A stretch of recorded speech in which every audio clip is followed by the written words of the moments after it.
ગંભીરા બ્રિજની દુર્ઘટના બાદ અમદાવાદ મહાનગરપાલિકા દ્વારા ટેન્ડર બનીને એમ પેનલોને જે મહાનગરની અંદર 90 કરતાં જે વધારે બ્રિજો આવેલા છે, જેમાં નદી ઉપરના પણ બ્રિજોનો સમાવેશ થાય છે, એની પ્રાઇમરી ચકાસણીની કામગીરી અને બ્રિજના ઇન્સ્પેક્શન માટેના વર્ક ઓર્ડરો આપવામાં આવ્યા હતા.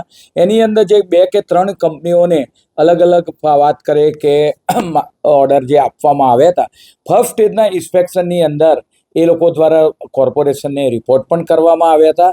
પરંતુ મહાનગરપાલિકા દ્વારા ફરીવાર બીજી વાર ઇન્સ્પેક્શનની પ્રક્રિયા જ્યારે ચાલુ થઈ ત્યારે તરત જ આ ઘટના જે સ્પાનની અંદર તિરાડ અને ઉપરના ભાગની અંદર રોડ ઉપર પણ તિરાડ અને નજીક આપણે વાત કરીએ કે વોકિંગ ટ્રેપ પર સ્લેબની અંદર પણ જે જોવા મળી અને સ્પાનના ભાગ પર અસર જોવા મળી, એને આધારે મહાનગરપાલિકાએ કોઈ પણ જાતની દુર્ઘટના ન બને તે માટે આ બ્રિજ અવરજવર માટે બંધ કરાવી દીધો.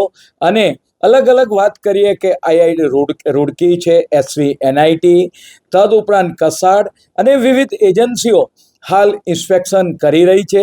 25 ડિસેમ્બર સુધી આ હાલ બ્રિજ બંધ રહેવાનો છે.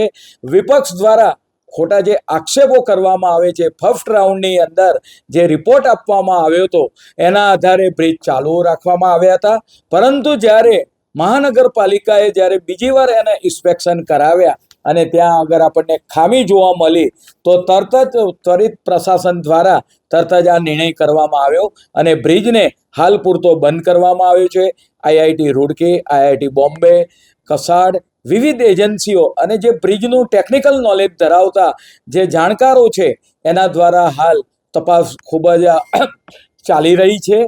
આવનાર સમયગાળા માટે એનો નિર્ણય હયાત પરિસ્થિતિ શું છે, ડેવલપિંગ એનું કઈ રીતે કરવું એ માટેનો નિર્ણય કરવામાં આવશે. તદુપરાંત મહાનગરપાલિકાની અંદર દરેક વિભાગની અંદર સ્ટાફની ભરતી પ્રક્રિયા ચાલુ છે. ટીએસની અંદર જ 2 મહિના પહેલા 93 જેટલા ટેકનિકલ સુપરવાઇઝરના ઓર્ડર કરવામાં આવ્યા હતા.